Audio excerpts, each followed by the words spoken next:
pakisamahan nyo nga pala ako sa buong araw ko na puro lamon. Inaya nga pala ako ni Cassius na mag-samgyup dahil nga nagkikrave daw siya doon. Nagaw din naman agad ako kaya naman bumiyahe na agad kami at pumunta dito sa may romantic baboy na kakainan namin. Pagkadating nga namin dyan, naghanap na agad kami ng table namin tapos sinerban na agad kami ng mga kakainin namin. At para nga masulit yung binayad namin dito sa may romantic baboy, puro beef nga lang yung pinili namin. Sinalang na nga namin yung mga meat dyan tapos ito namang si Cassius hindi na nga nahintay yung sinalang namin kaya naman minukbang niya na yung kimchi dyan. Nagulat niya ako dahil kinain niya agad yung kanin niya dyan sa sobrang gutom. Ako kasi di ako makain agad ng kanin. Kapag nasa anli ako, hinuhuli ko talaga yung kanin. Para nga talagang sulit yung anli. Para nga hindi agad ako mabusog dahil may pagka-pricey talaga itong samgyupan na to. Dati kasi sa 199 lang kami nagsa-samgyup. Ngayon lumevel up na eh. Pero sulit naman dito sa may romantic baboy at madalas nga kami dito nagsa-samgyup ni Cassius. Tapos ang minumukbang ko dyan ay yung cheesy scallops. Dati kasi hindi ako makain ng scallops dahil nga parang nandidiri ako. Pero ngayon nga tuwing magsisat kami ng samgyup na excite ako dahil nga sa scallops. Tignan nyo nga yung ginawa ko dyan sa scallops. Inipon ko na lang siya para nga isang kutsara yung masusubo ko at hindi ako mabitin sa isa-isa. Pagkatapos ko nga mukbangin yung cheesy scallops, sunod ko namang minukbang itong meat nila. Tapos nung maubos na nga yung mga sinerve sa amin nung una, nagpa-serve naman ulit kami ng pangalawa kaya naman sinalang na ni Cassius. Nung nakarami na nga akong meat at medyo nabubusog na ako, naisip ko na nga magkanin. Nabus ko nga lang pala yun, hanggang sa mabusog ako, tas maya-maya lang din naman ay naubos na namin yung mga sinerve sa amin, kaya naman binayaran na ni Cassius yung bill namin. Pagkatapos yun, pumasok pala muna kami sa loob ng department store para nga bumili ng damit na pasalubong kay Aliana, tsaka naman kami umuwi na. Nung kinagabihan nga yun, bigla naman akong inaya ulit ni Toti Marie na kumain nga kami sa labas dahil nga nagkikrave daw siya sa McDo. Tapos nag-go din naman agad ako dahil nga minsan na lang naman na kami magkasama. Magkasama at nakikita lang din kasi kami ni Toti Marie yan kapag nga umuwi dito si Jeneline sa Maynila galing probinsya. Bali, umorder na nga pala kami ng kakainin namin dyan. Kaya naman tara,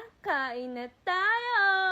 Isa nga rin pala sa in-order ko itong chicken alaking dahil nga ayun yung pinaka-favorite ko dito sa may McDo. At habang nasa kaligitnaan nga kami ng pagkain niya ni Toti, bigla niya nga naalala na nakalimutan yung umorder ng favorite niyang french fries. Kaya naman hinabol niya. Masarap naman kasi talaga yung french fries dito sa McDo. Kaya naman isa rin niya sa mga favorite ko. Nung maubos ko na nga yung kanin ko, sunod ko naman kinain itong crispy chicken sandwich ko. Tapos si Toti naman kinain na rin yung burger niya. Bago nga kami pumasok dyan sa may McDo, nagdadalawang isip pa nga kami kung saan kami kakain dahil nga may gusto akong kainan. Kaso nga lang sabi ni Toti, cravings na daw yung McDo. Kaya naman nag-agree na lang din ako na dito na lang kami kumain sa McDo dahil nga marami naman akong favorite sa mga menu nila. Nung maubos na nga yung mga burger namin, sunod naman kinain namin na tong fries na hinabol ni Toti. Naray ko nga muna yung isang sauce sa may ice cream, tapos sunod naman sinasaw ko dito sa may ketchup nila. At nung maubos na nga namin yung mga kinakain namin, uminom naman na kami ng panula. Order nga rin pala kami dyan ng McFlurry matcha flavor at ngayon nga lang namin ito matitikmang dalawa at in fairness, masarap din talaga siya. Pagkatapos nga nyan ay nilinis lang namin yung unti naming kalat at nagkayaan na kaming umuwi kaya naman hanggang dito na lang. Paalam!